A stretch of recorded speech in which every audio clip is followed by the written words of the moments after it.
우리 묵도함으로써 오후 예배 시작하겠습니다.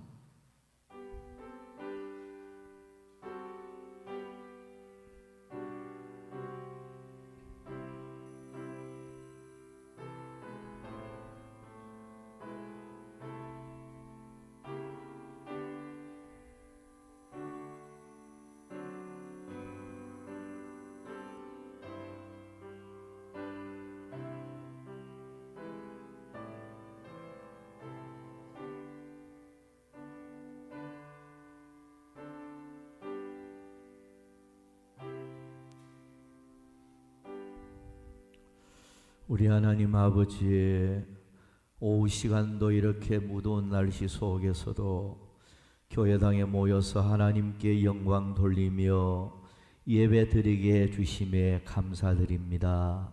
예배 드리는 모든 자들에게 신령한 은혜로 채워주시옵소서.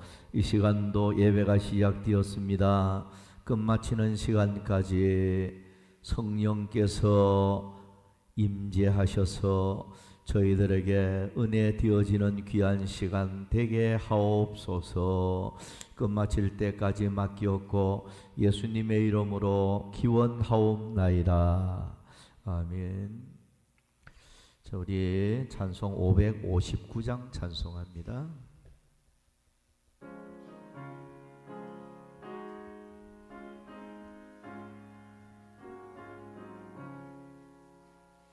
사철의 봄바람 불어입고 하나님 아버지 모셔서니 믿음의 반석도 든든하다.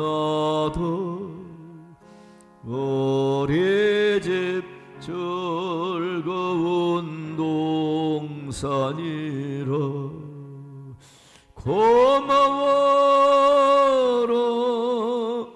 임마누엘. 예수만 섬기는 우리 집 고마워라 임마누엘. 복되고 즐거운 하루하루 어버이 우리를 구이시고 동기들 사랑에 뭉쳐있고 기쁨과 서름도 같이 하니 한간에 적어도 천국이라. 고마워라 임마누엘. 예수만 섬기는 우리 집 고마워라 임마누엘. 복되고 즐거운 하루하루 아침과 저녁에 수고하여 다같이 일하는 온 식구가 한성에 둘러서 먹고 마셔 여기가 우리의 낙원이라. 고마워라 임마누엘. 예수만 섬기는 우리 집 고마워 임마누엘 복되고 즐거운 하루.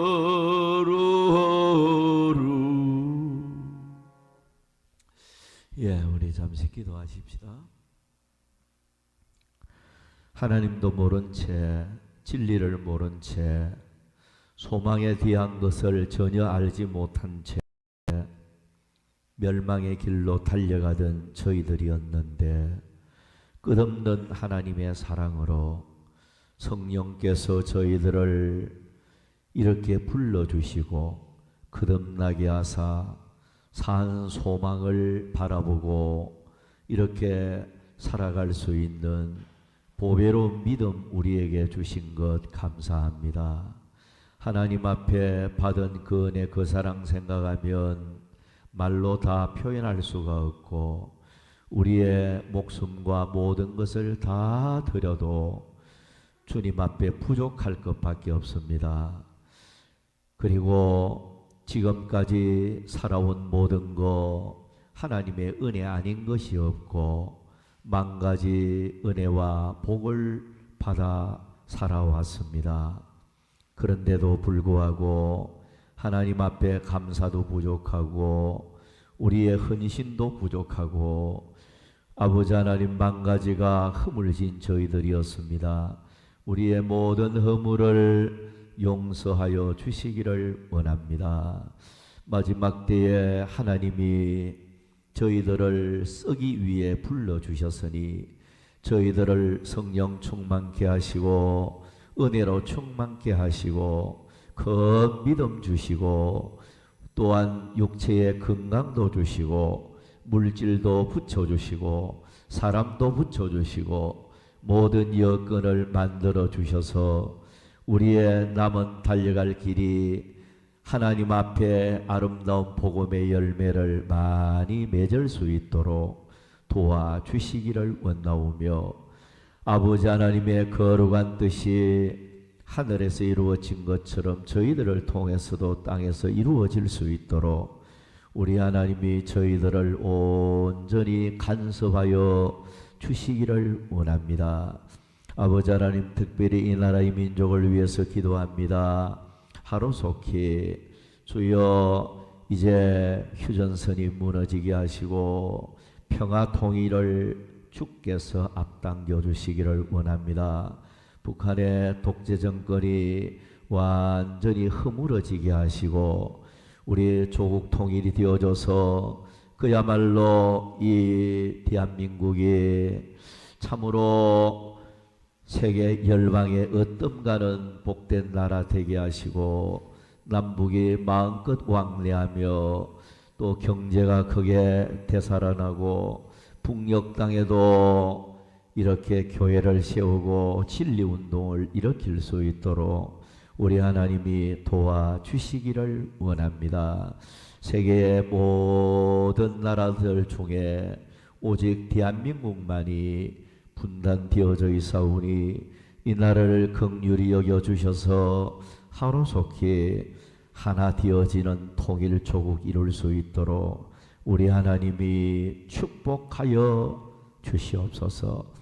그리고 우리 대한민국의 경제가 되살아나게 하시고 정치가 통합정치가 되어지게 하시고 이 나라에 하나님께서 지금까지도 복 주신 하나님, 앞날에 더욱더 크게 창대하여지는 세계 열방의 어떤가는 머리 되어지는 나라 되게 해주셔서 우리 대한민국이 세계 모든 나라를 원조하고 도와주는 그런 아름다운 나라가 되도록 축복해 주시기를 원합니다. 특별히 이 나라에 정치하는 심령들, 하나님이여 여호와께 돌아와서 우상도 버리고 하나님을 잘 경외하며 섬기는 정치인들이 되게 해주셔서 그리하여 하나님 앞에 바로 살고 또 모든 정치인들이 백성들 중심으로 국민들을 위하여 모든 것을 바쳐 헌신하는 이런 정치가 되어져서 모든 백성들이 이렇게 살맛 나는 나라가 되어질 수 있도록 도와주시기를 원합니다. 우리 하나님 아버지, 또 우리 서부재단도 기억해 주시고, 우리 서부재단의 성도들 나가도 들어가도 복이 임하게 하시되, 아버지 하나님, 사업하며 직장생활하며 가정생활하는 심령들 무엇을 하든 여호와여 함께 하시고 도와주셔서 하는 일들이 형통하게 잘 풀려가게 하시고 점점 더 창대하여 가는 은혜가 있게 하여 주옵소서. 우리 하나님 아버지, 특별히 우리 서부재단의 중병으로 고생하는 심령들, 주여 질병으로 눈물 흘리고 고통당하는 가정들 하나님이여 긍휼히 여겨 주옵소서. 하나님은 만병의 의사가 되시고 죽었던 나사로까지 살리신 주님, 주님은 능치 못하심이 없사오니 주의 그 치유의 손으로 주여 여러 가지 질병으로 고통당하는 자들을 어루만져 주셔서 병마가 예수의 이름으로 떠나가게 하시고 깨끗하여지고 강건하여지는 기적을 주시기를 원합니다. 그리하여 하나님 앞에 영광이 되도록 도와주시옵소서. 우리 하나님 아버지, 시간 이제 또 저희들이 말씀을 받고자 합니다. 성령 하나님이여 저희들에게 깨달음을 주시고 저희들에게 은혜를 베풀어 주시옵소서. 주님 앞에 모든 것 맡기옵고 예수님의 이름으로 기도하옵나이다. 아멘.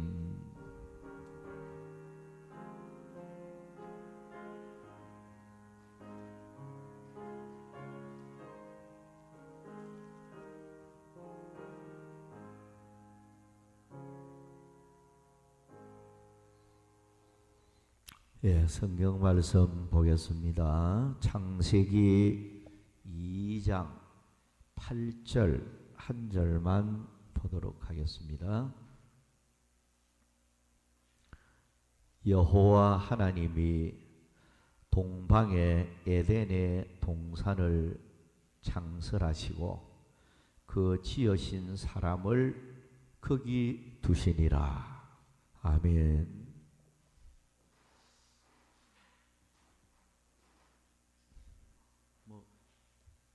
찬양 준비된 거 있어요? 뭐가 찬양하는 것 같으면 없어요?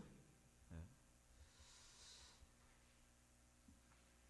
이 시간 에덴 동산을 지키라, 이런 설교 제목으로 또 함께 가정의 달을 맞이해서 우리의 가정들을 또 잘 지켜서 행복이 언제나 가득한 가정이 되도록 우리가 힘써야 되겠습니다. 하나님께서는 자기 형상대로 사람을 창조하시고 보시기에 심히 좋았더라, 이렇게 말씀하셨죠. 그리고 보시기에 좋은 아담 하와를 가정을 만들어서 최고의 낙원 에덴 동산을 창설하셔서 거기 살게 해 주셨습니다.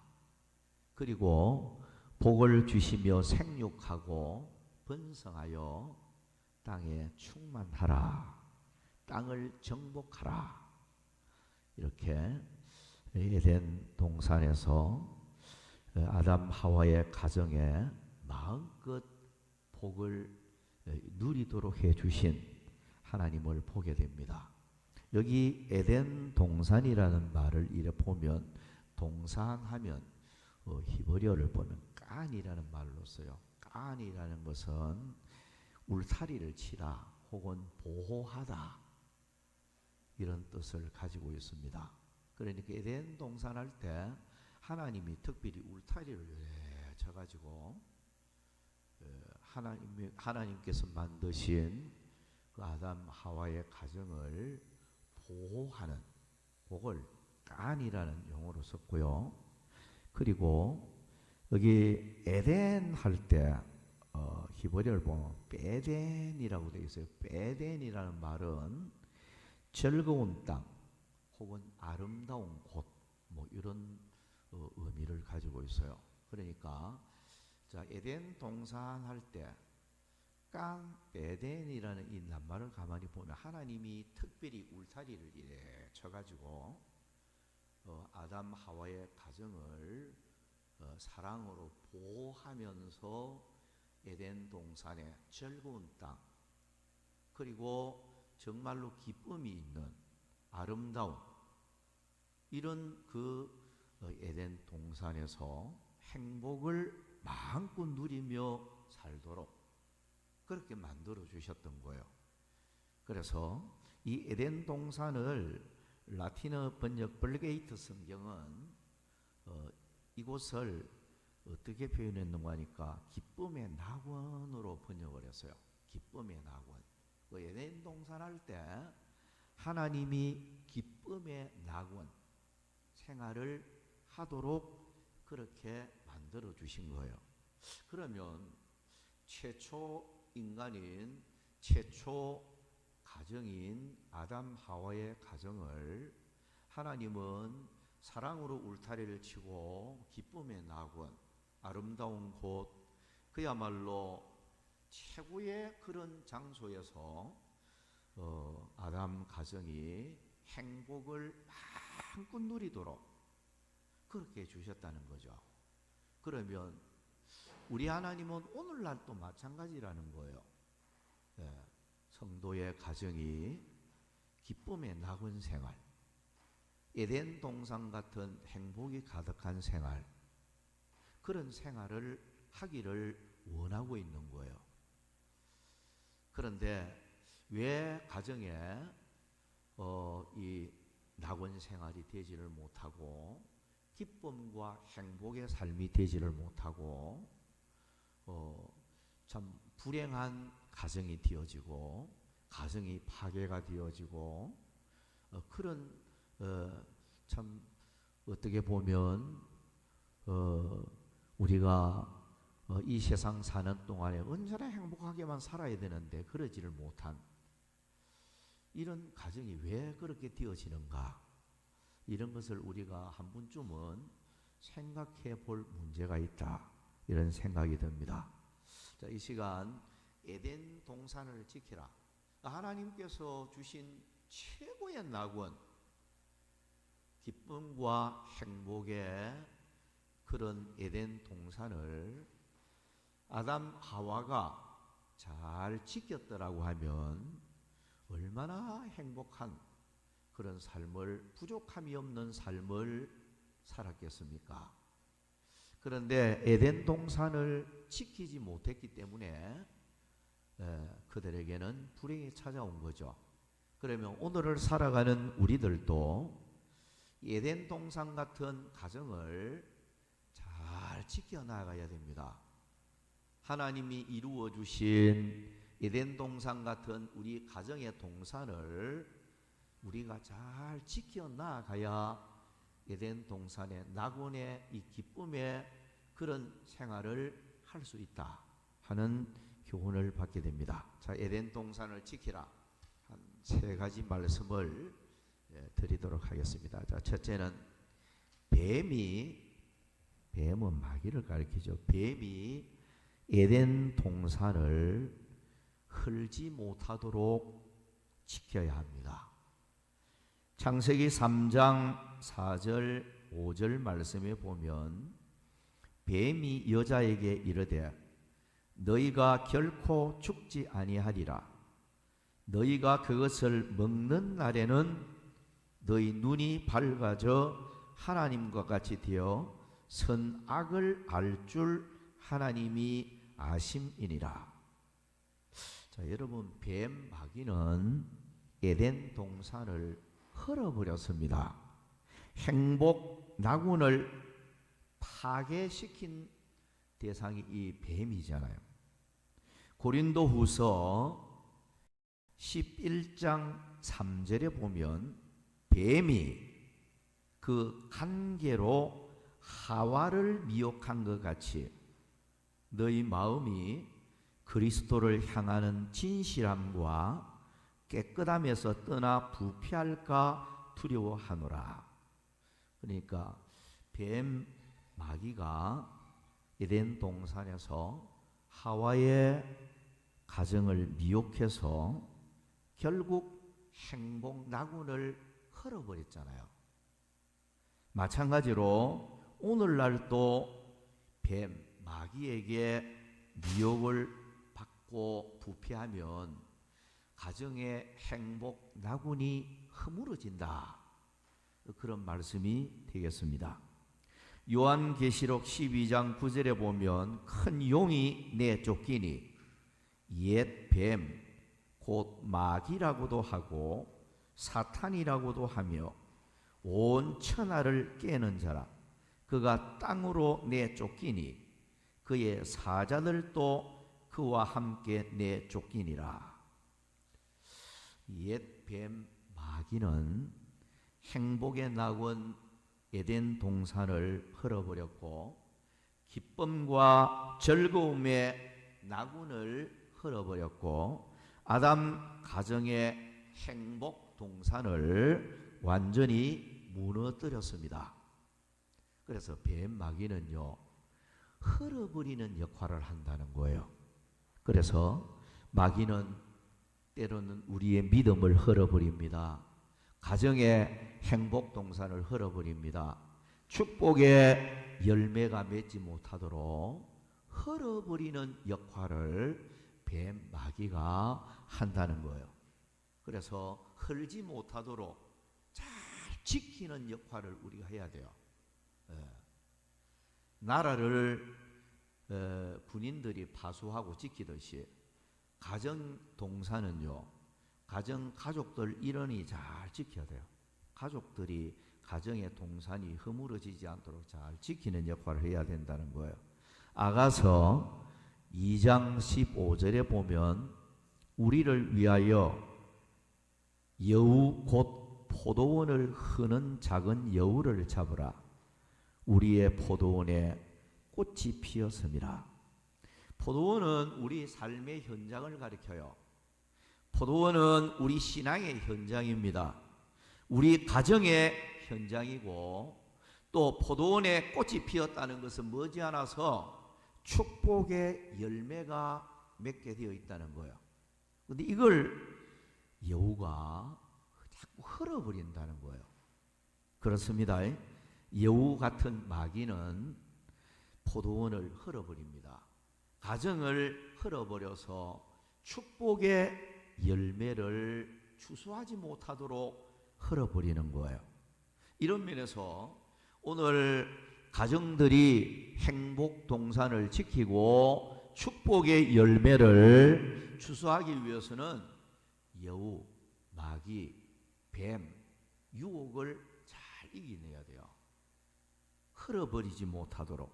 그래서 오늘날 또 마귀는 가정을 자꾸 헐어버려요.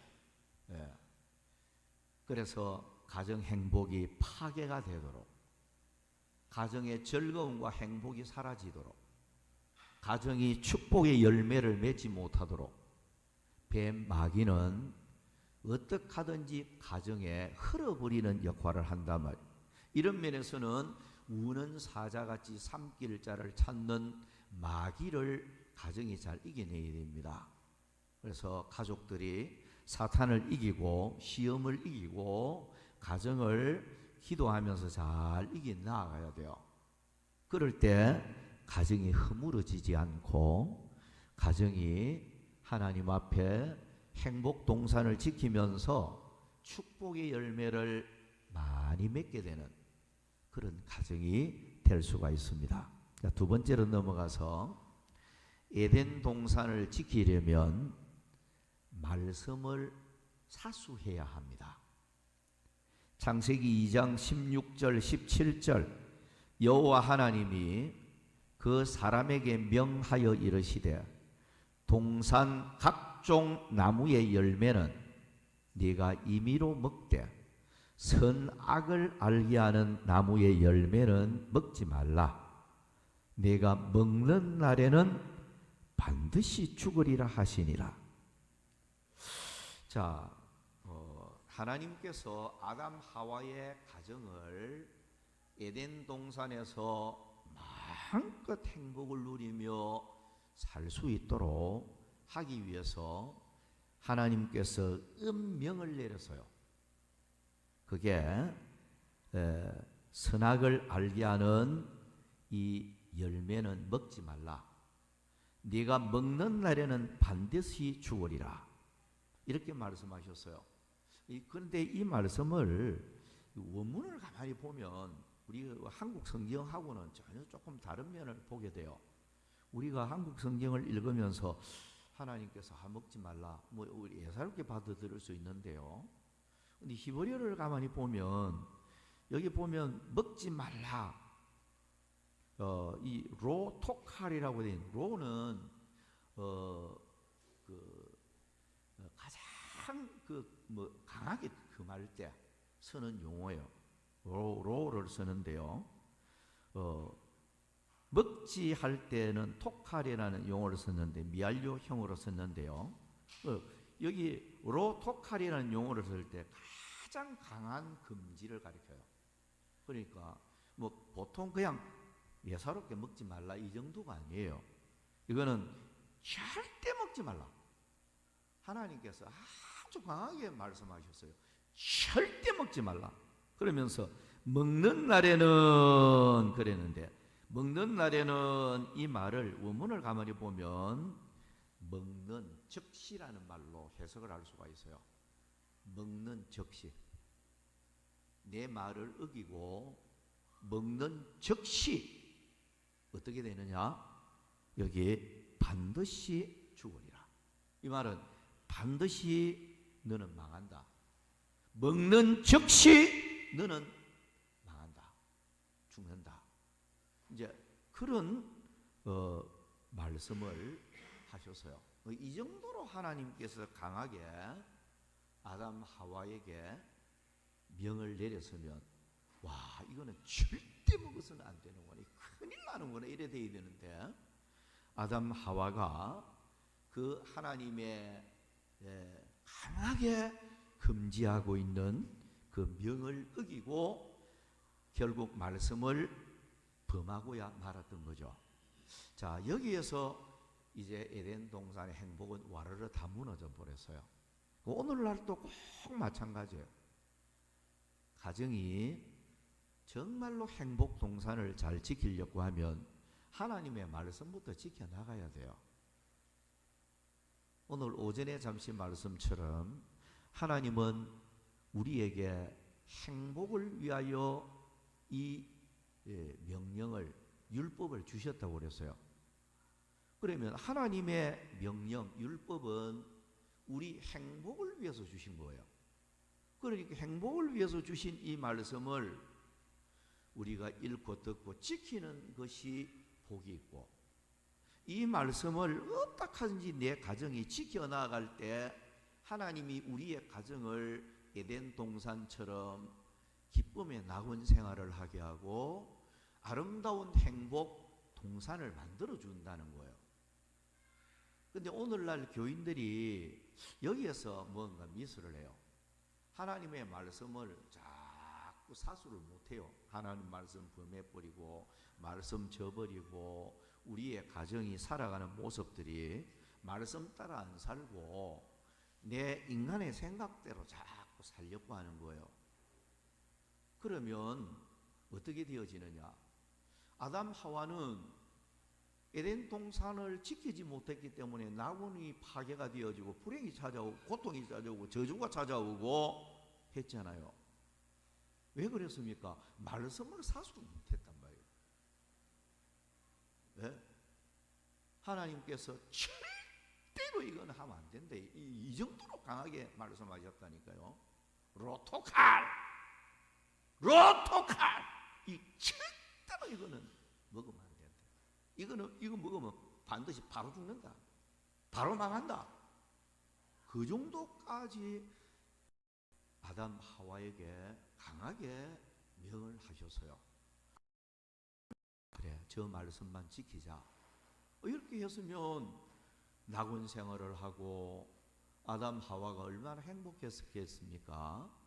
그런데 말씀을 저버리고 결국 불순종하고 하니까 가정의 행복은 그냥 허물어져 버린 거예요. 이걸 따지고 보면 뱀이 사실 허물어 버린 거죠. 가정의 행복을 시기해서 허물어 버린 거죠. 오늘날 또 여러분 성도가 항상 생각해야 돼요. 여러분들이 살아가기 힘든 현실이라 해도 우리 가족은 말씀대로 살아야 되겠다. 어떻게든지 말씀만은 사수해야 되겠다. 요 자세가 딱 비워져야 돼요. 이게 이 기본입니다. 여러분들이 무엇을 하든지 간에 우리 가정은 무엇을 하든지 말씀 사수하고 말씀대로 살아야 되겠다. 하나님이 원하시는 말씀을 따라서 살아야 되겠다. 요게 딱 기본이 되어지면요, 자연적으로 신앙생활이 말씀 중심이 되고 교회 중심이 되고 예배 중심이 되고 하나님이 중심이 되지 않겠습니까? 이래 되어지면요, 하나님이 말씀을 통해서 승리하는 그 가정에 반드시 낙원의 기쁨을 줘요. 가정이 행복하게 하고 기쁜 생활, 즐거운 생활 할 수 있도록 해주고, 하나님이 여호와 이레께서 필요한 것을 하나하나 준비를 해주고 말이죠. 하나님이 여호와께서 함께 하셔서 모든 것이 형통하게 일이 잘 되어지도록 해주는 거예요. 그런데 하나님이 범하고 있는 말씀을 자꾸 그냥 말씀을 저버리고 인간 생각 가지고 사는 거예요. 그러니까 미래가 밝지를 못해요. 여러분, 우리가 믿어야 돼요. 하나님은 까마귀를 통해서도 엘리야를 먹여 살렸잖아요.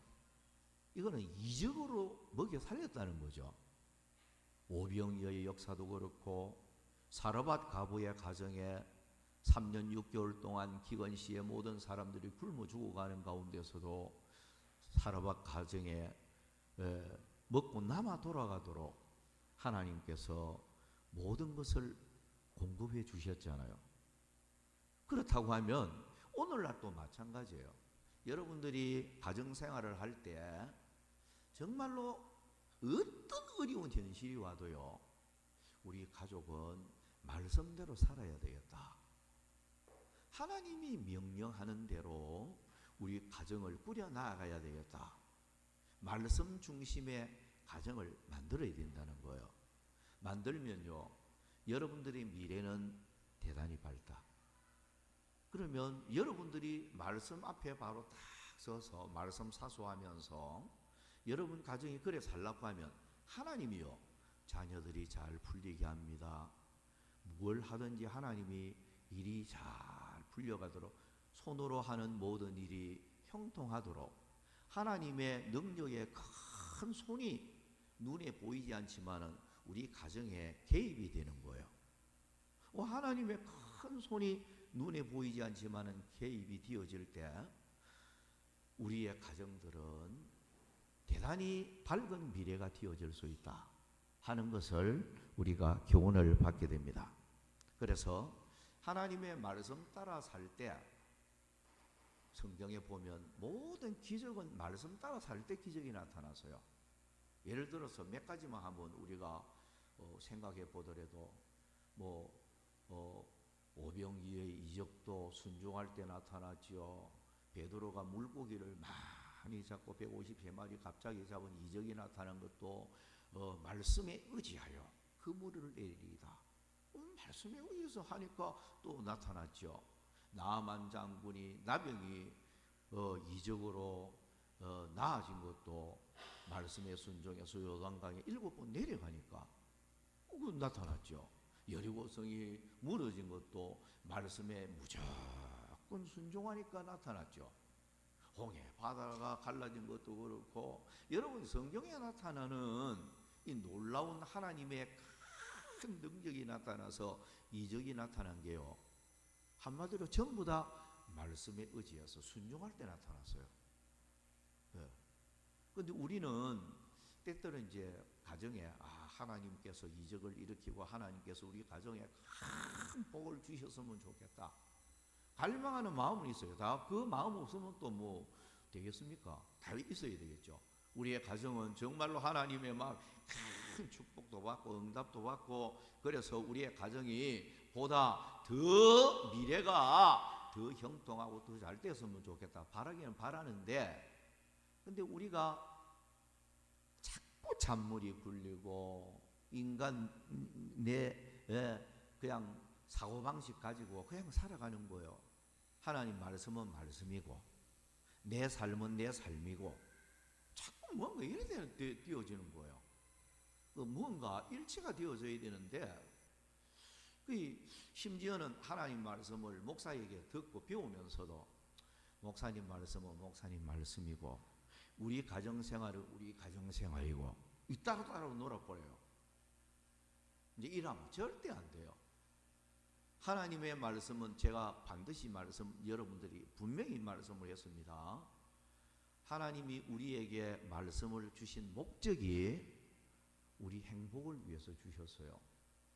우리가 뭐 말씀 듣고 그 부담스럽다. 그 말씀대로 살면 우리 가정 힘든다. 뭐 무거운 멍해가 되고 짐이 되어지고 막 근심거리 되도록 하려고 하나님이 말씀 준 게 아니고요. 말씀을 주신 목적이 너희의 행복을 위해서 하나님께서 이 말씀을 주셨다는 거예요. 네. 분명히 하나님이 그걸 말씀을 하고 있어요. 그러면 하나님의 이 말씀을 지켜 나아가는 것이 가정에 행복이 저절로 이루어지는데 하나님의 말씀을 안 지키고 살다가 보면 굉장히 눈물 흘릴 일도 만나고요. 미래가 자꾸 흑암처럼 어두워져요. 예수 믿는 사람은 나중이 대낮처럼 밝은 미래가 되어져야 되고 돋는 햇살처럼 돋는 햇살은요 해가 금방 돋아오르면 점점 더 광명에 이르게 되잖아요. 이게 예수 믿는 사람의 삶이 되어져야 돼요. 점점 더 밝아지고 점점 더 창대해지고 점점 더 번성해지고 더 잘 되어가는 이게 성경적 축복의 원리라는 거죠. 이래 되려고 하면 하나님의 말씀을 불기둥처럼 여기고 말씀만 이래 따라가면 돼요. 여러분 이스라엘 백성들이 40년 광야 생활할 때 뭐만 보고 따라갔습니까? 광야에는 길도 없습니다. 요즘은 뭐 광야에 가보니까 사하라 사막이라든지 가보니까 그래도 이제 뭐 고속도로처럼 도로가 나가 있어서 차가 막 다녀요. 그런데 옛날에 그 시대는 길도 없고 사막에 무슨 길이 있나요? 그런데 40년 동안을 이스라엘 백성들이 불기둥만 보고 따라갔잖아요. 불기둥만 보고 따라가니까 부족함이 없었느니라 라고 성경이 기록하고 있죠. 그럼 말씀의 불기둥만 보고 말씀만 따라가다가 보면 하나님께서 젖과 꿀이 흐르는 가나안 땅에 도착하게 하고 광야 생활 속에서도 배부르게 살게 하고 광야 생활 속에서도 안전을 하나님이 지켜주고 광야 생활 속에서도 하나님의 사랑이 나타나서 행복의 삶을 누릴 수 있도록 하나님이 다 그렇게 역사한 거죠. 40년 동안 날마다 만나 내려주지요. 매출하게 주죠. 반석에서 생수 주죠. 하나님이 다 역사하신 거예요. 그러면 구약시대에 나타난 그 모든 현상은 우리에게 오늘을 살아가는 우리에게 거울로 주셨다고 그랬어요. 거울. 그게 거울입니다. 우리가 그 거울을 보면서 오늘 또 말씀의 불기둥만 바라보고 따라가면 하나님은 반드시 젖과 꿀이 흐르는 축복의 땅에 도착하게 하고 부족함이 없는 삶을 살게 하고 나중이 더 좋아지도록 행복의 삶을 살아가도록 반드시 만들어 주신다. 근데 성도가 말씀 자꾸 제쳐놓고 인간 중심으로 살면 목사가 자꾸 걱정이 되거든요. 제 같은 경우도 말은 안 하거든요. 집사님들 뭐 교인들 가정 이래 일일이 보면서 전혀 표시를 안 해요. 근데 이래 보면 신앙생활하는 모습, 목사보다도 여러분들의 신앙의 상태를 잘 아는 사람 없어요. 목사가 말을 안 해서 그렇지. 왠지 모르게 말씀 따라 안 살고 자꾸 인간 중심으로 살아가는 모습 보면 그 괜히 걱정이 돼요. 괜히 걱정이 된다니까요. 이제 이래 되다 이제 어떤 가정들은 걱정이 되는 가정이 있고요. 또 어떤 가정은 걱정이 전혀 안 되는 가정이 있어요. 걱정이 전혀 안 되고 저 가정은 참 미래가 밝겠다. 하나님이 반드시 미래를 도와주겠다. 이런 가정도 있고요. 그리고 왠지 모르게 자꾸 어둡고 걱정이 되고 이런 가정도 있고요. 근데 여러분 오늘 우리가 신앙생활을 하면서 하나님의 말씀은 우리 삶의 사실 기준이 되어져야 됩니다. 사실 기준이 되어져야 돼요. 이 하나님의 말씀을 내가 안 지키고 내가 불순종하고 인간 생각으로 살면 결국 나는 잘못되어질 수 있다. 아담 하와의 가정이 그것 때문에 망한 거잖아요. 그것 때문에 행복 동산이 완전히 파괴가 되어버렸잖아요. 낙원이 파괴가 되어버렸잖아요. 오늘날 또 마찬가지라니까요. 말씀 사수 못하고 말씀을 저버리고 살면 우리의 행복 동산 가정은 와르르 무너집니다. 그러니까 여러분 가정생활을 하면서 어떻게 하든지 우리 가정은 말씀대로 살아야 되겠다. 꼭 명심을 하고 하나님 말씀을 사수하라는 거예요. 그러면 여러분 가정은 하나님이 행복동산, 낙원으로 만들어줄 것이다. 자, 마지막 세 번째로 에덴 동산을 지키려면 회개의 눈물이 있어야 합니다. 창세기 3장 9절에 여호와 하나님이 아담을 부르시며 그에게 이르시되 네가 어디 있느냐. 여기 보면 아담을 하나님이 부르시며라고 했죠. 아담을 부르시며. 여기 부르시며라는 말을 히브리 원문을 보면 와이크라라는 용어를 쓰고 있는데요. 와이크라라는 말은 부르시며라는 말이 막 큰 소리로 외치며 부르는 소리 있잖아요. 이걸 와이크라로 사용을 해요. 아담아! 큰 소리로 부르는 소리 있잖아요. 막 외치는 소리 있잖아요. 그걸 거기에 사용되어지는 용어예요. 와이크라. 그러면 아담아!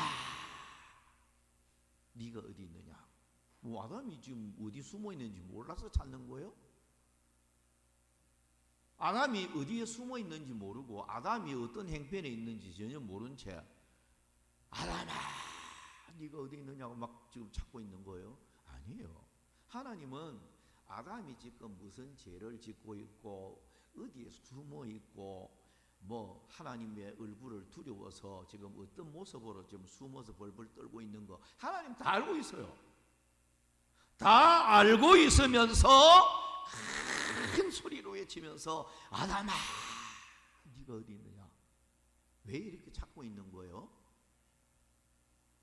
문제 해결을 주고 회개를 촉구하고 회개함으로써 하나님께서 복을 주기 위해서 지금 찾고 있는 것입니다. 그런데 아담 하와는 어떻게 했습니까? 하나님이 큰 소리로 외치면서 찾을 때 아담 하와가 하나님의 음성 앞에 나타나서 회개했습니까? 전혀 회개한 모습이 안 나타나요. 창세기 3장을 가만히 읽어보면 회개는 하지 않고 변명으로만 일관됩니다. 모든 게 변명입니다. 무엇 때문에? 무엇 때문에? 누구 때문에? 누구 때문에? 남에게 죄만 전가시키는 거예요. 에? 회개는 하지 않고 말이에요. 변명만 늘어놓는 거예요. 첫 번째는 하나님께 죄를 돌렸어요. 하나님이 주신 여자 그가 그 아담한테 물어보니까 그 말은 무슨 말인가 하니까 하나님이요 그 여자 내한테 안 줬으면 내가 죄 안 범했을 건데 하나님이 주신 그 여자 때문에 내가 이 선악과를 먹었어요. 결국 누구한테 죄를 뒤집어 씌우는 거예요? 하나님께 뒤집어. 그러니까 또 이제 여자한테 또 물으니까 여자는 뱀한테로 또 돌려. 예? 그러니까 전부 다 남한테로 다 전가시키는 거예요. 변명하고. 그래서 재판장이요 자꾸 싫어하는 형이 그런 이거는 완전히 중벌을 받을 수 있는 범죄자예요. 사람 죽이고 뭐 큰 죄 저질러 놓고요. 죄는 깨닫지도 않았고요. 물어보면 시시 웃고 말이죠. 뭐 그러면서 오히려 비꼬고 말이죠. 변명만 하고 말이죠. 그 사람은 죽을 짓을 했어요. 이러면서 그런 사람 그런 죄인 만나면요. 재판장은 완전히 이거는 중벌을 내립니다. 그 가정스러움을 용서를 못하죠. 그런데 재판소에서 눈물을 흘리면서 참 죽을 죄를 저질렀다고 회개하는 사람은 그래도 재판장들이 많이 그걸 좀 생각을 해줘요. 근데 아담 하와를 보면서 참 이 회개할 줄 모르는 그 모습 하나님이 얼마나 가정스럽게 여겼을까. 그러니까 성경은요 회개할 줄 아는 사람은 하나님이 행복 동산 에덴 동산을 지켜줘요.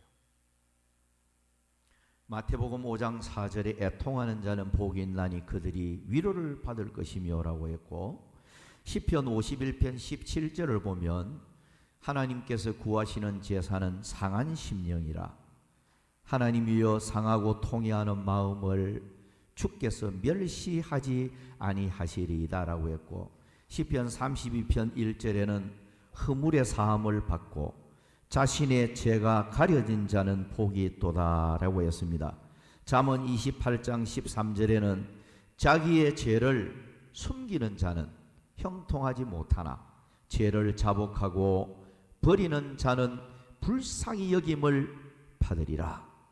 자, 여러분, 이 회개라는 것은 낙원을 잃어버리지 않는 그런 결과를 가지고 와요. 예수님께서 공생애를 처음 시작을 할 때 첫 외침이 마태복음 4장 17절을 보면 회개하라. 천국이 가까이 왔느니라. 회개하면 낙원을 주겠다는 거죠. 실제로 예수님이 십자가에 못 박혀 돌아가실 때 두 강도가 양편에 죽었죠. 그건 회개한 한 강도 있죠. 회개한 강도 누가복음 23장을 읽어보면 회개한 한 강도에게 네가 오늘 나와 함께 낙원에 있으리라. 낙원을 주었어요. 그러니 회개하는 자는 에덴 동산을 지킬 수가 있어요. 그 가정이 여러분 하나님 앞에 뭔가 잘못된 것이 있고 할 때는 회개 잘하면 돼요.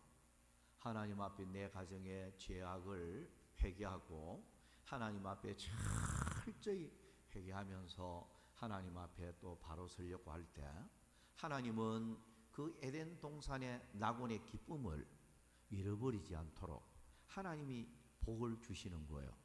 그런데 회개할 줄 모르는 가정, 하나님 앞에 분명히 회개할 것이 많은데도 불구하고 회개할 줄 모를 때 하나님께서는 그 낙원의 기쁨, 행복 그것을 다 빼앗아가고야 만다 하는 것을 우리가 명심했으면 좋겠습니다. 그래서 가정은 항상 여러분 행복 동산을 지키기 위해서 가족들이 항상 반성을 해야 돼요. 누구 때문에 뭐 우리 가정은 그렇다. 절대로 변명만 하면 안 돼요. 남편 때문에 그렇고, 아내 때문에 그렇고, 자녀 때문에 그렇고, 자꾸만 전부 다 변명하면서 자기는 쏙 빠지고 말이에요. 자기는 천사 같은데 다른 가족이 영적으로 잘못돼 가지고 우리 가정은 불행하다. 이래 생각하면 그 가정은 행복해질 수가 없어요. 언제나 모든 공동체가 내 탓이로소이다 라는 자세를 가져야 가정의 행복 동산을 잘 지킬 수가 있는 거예요. 근데 자칫 잘못하면 가정들을 보면 전부 다 내 남편이 살아가는 모습이 너무 개떡 같아가지고 우리 가정은 불행해, 행복이 없어, 이런 가정들도 너무 많고요. 네. 아무튼 누구에게 일방적으로 자꾸 뭔가 죄를 전가시키고 누구 때문에 우리 가정은 행복하지를 못해. 이런 자세를 가지면 그 가정은 절대 행복할 수가 없어요. 내 탓이다, 내 때문이다, 내가 부족해서 그렇다. 이런 자세를 갖고 철저히 회개하는 마음을 가질 때 하나님은 행복 동산을 지키도록 만들어주는 거예요. 이런 그 간증이 있습니다. 목사님에게 젊은 신도가 만 40이나 초반 되는 신도가 목사님이 찾아왔어요. 목사님, 상담할 게 있어요. 집사님, 그래 뭐 때문이에요? 말씀해 보세요. 그리고 상담을 하는데 울면서 하는 말이, 목사님, 나 도무지요, 우리 남편하고 15년 이상을 살았는데요, 도무지 이제는 더 이상 못 살겠어요. 왜냐하면 술도 많이 마시지만은 술 마시고 오면 주정 부리고, 주정만 부리는 게 아니고요,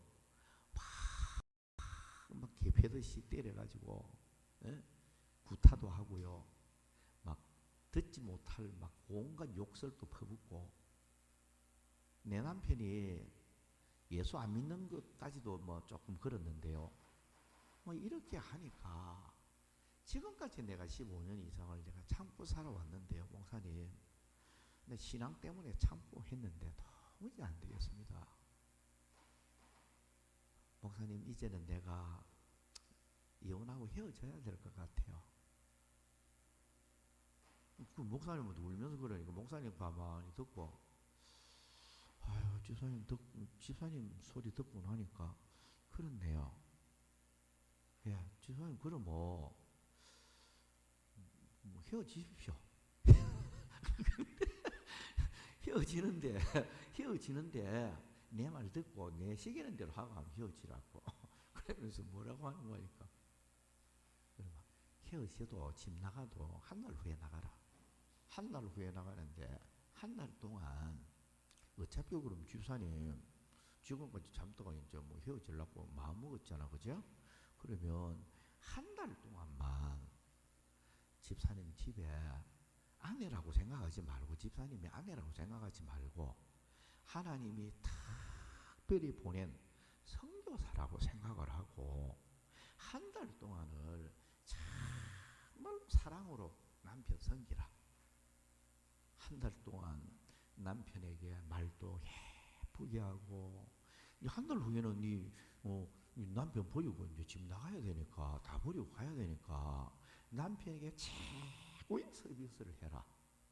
한 달 동안 하고 고운 말도 하고 사랑을 아낌없이 베풀고, 한 달 후에 그래 집사님 말 하는 대로 그냥 이혼하라. 그랬어요. 그리고 목사님 말 가만히 듣고, 예, 알겠습니다. 목사님이 마지막 부탁을 하니까 목사님 시키는 대로 순종할게요. 그 이제 눈물 닦고 집으로 돌아갔네요. 그날부터 이제 한 달 동안 하루하루 쉬면서 이제 선교사 노릇하는 거예요. 전에는 막 불평불만 공장장에다가 남편한테 막 술 취해가 그러는 것보다 밉고 막 그냥 밉는 거예요. 그냥 날마다 이 신랑 노릇도 뭐하지 막 그냥 막 이러니까 믿게 보고 이랬는데, 목사님 말 듣고 한 달 후에는 내가 이제 이제 집 나가야 되니까 한 달 동안 내가 최선을 다하자. 그래서 말도 고분고분하게 하고 여보 하면서 이제 뭐 다정하게 하고 그러면서 뭐 맛있는 것도 해주고 최고의 막 서비스를 하니까 남편이 가만히 보니까 저 사람 저 안 하던 짓을 한데 저 왜 저러지? 전에는 악마 같았는데 지금 보니 천사 같네. 어느 날 당신 이리 한번 와봐. 당신 왜 이래? 어? 이 사람이 왜 바뀌었어? 어? 왜 이러는데? 어? 그래 솔직하게 이야기하면 해봐. 요즘 내가 보니까 꼭 천사 같아 천사. 왜 이래? 전에는 안 그랬는데 왜 이래? 물어보니까 이 아내가 솔직히 이야기를 했다는 거예요. 사실 내가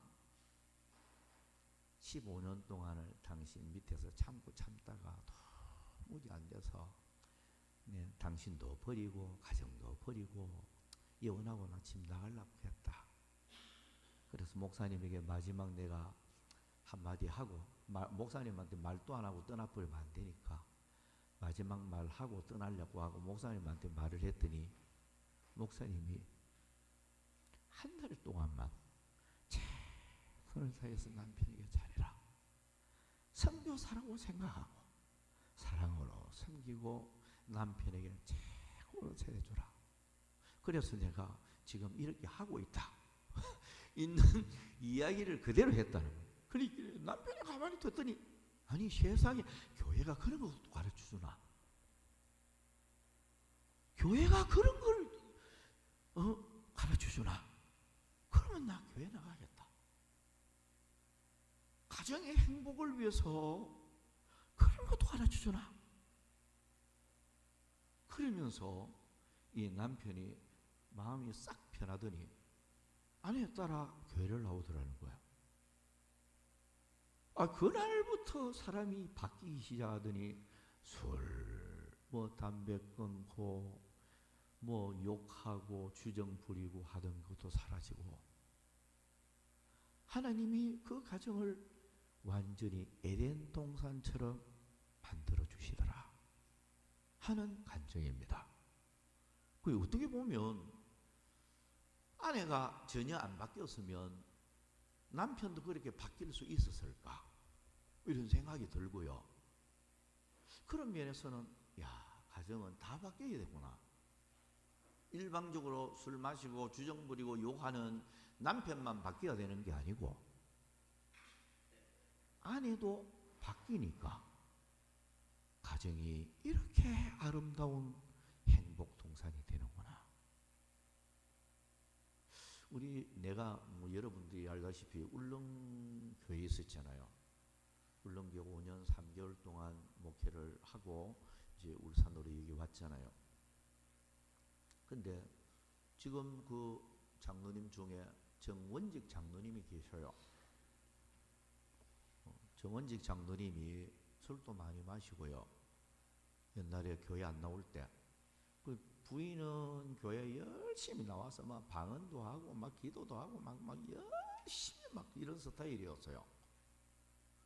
나오는데 막 교회 열심히 나오는데 신랑은 뭐 정원직은 막 술 주정 부리고 막 동네 사람들이 막 다 하는 거예요 그거를. 너무 어떨 때는 막 술 마시고 막 행패 부리면 막 산으로 도망가 버리는 거예요. 부인도 막 산으로 도망가 버리는 거예요. 이런 그 가정이었어요. 그 정원직이라는 사람이 그런 사람인 줄 그 좁은 울릉도에서 모르는 사람이 있겠습니까? 다 알았단 말이에요. 근데 이제 부인이 이제 그 권사님이죠. 노분남 권사님 지금 열심히 권사직을 수행을 하고 있는데 그 권사님이 막 기도 많이 하거든요. 기도도 하고 그래서 이제 어떻게 하든지 남편을 교회 나오도록 이렇게 했잖아요. 교회 나와서 은혜 받으니까 실제로 내가 있는 동안에 안수집사, 장로 다 안수 내가 있을 때 다 받았어요. 그분이요. 남편이. 사람이 완전히 새 사람으로 바뀌었잖아요. 바뀌니까 온 동네 사람들이 성은직이 옛날에는 안 저랬는데, 옛날에는 막 그래 살았는데 사람이 완전히 바뀌어 버렸거든요. 그러니까 이제 남편이 그래 바뀌니까 교회 중직을 맡고 일하고, 그러니까 자연적으로 가정도 이제 매 맞을 일도 없고, 가정도 분위기도 좋아지고, 예수 믿으니까 또 집도 하나님께서 좋은 집을 하나님이 또 붙여주셔서 또 가지게 하고, 자녀들도 자연적으로 막 길이 또 잘 열리더라고요. 우체국에도 저절로 들어가는 길이 열려버리고, 하여튼 희한하게 자녀도 또 잘 되도록 하대요. 그런 거 보면요, 가정이 한 사람 한 사람이 회개할 거 회개하고 바뀌면 자연적으로 가정의 축복은 임하게 된다 하는 것을 깨닫게 됩니다. 여러분, 오늘 우리가 남은 여생을 살면서 누구 때문에 우리 가정은 불행하다, 절대로 그렇게 생각하면 안 돼요. 하나님께서 가정을 만들어 주실 때는 분명히 가정의 모든 행편을 알고 가정을 하나님이 이루어 주었잖아요. 가정을 이루어 주었기 때문에 하나님이 배필로 삼아 주신 거예요. 배필이라는 말을 제가 여러분들에게 많이 가르쳤는데, 배필이라는 말은 원주하는 사람, 도와주는 사람, 뭘 가르쳐요? 하나님이 배필로 삼아 주실 때 남편이 부족한 거는 아내가 또 메꿔 나가고 도와주고 원주해주고, 아내가 부족한 게 있을 때는 남편이 또 원주해주고 부족한 거 메꾸어주고, 이게 배필입니다. 배필. 배필이라는 뜻 자체가 그래요. 핀잔만 주고 와 저러냐 이런 식으로 말할 게 아니고, 항상 부족함이 보일 때는 내가 원주하고 내가 메꾸어주고 내가 도와주는 역할이다. 왜? 하나님의 배필로 만들어 주셨으니까. 이렇게 생각을 해야 돼요. 그런 자세만 가진다고 하면 아마 가정이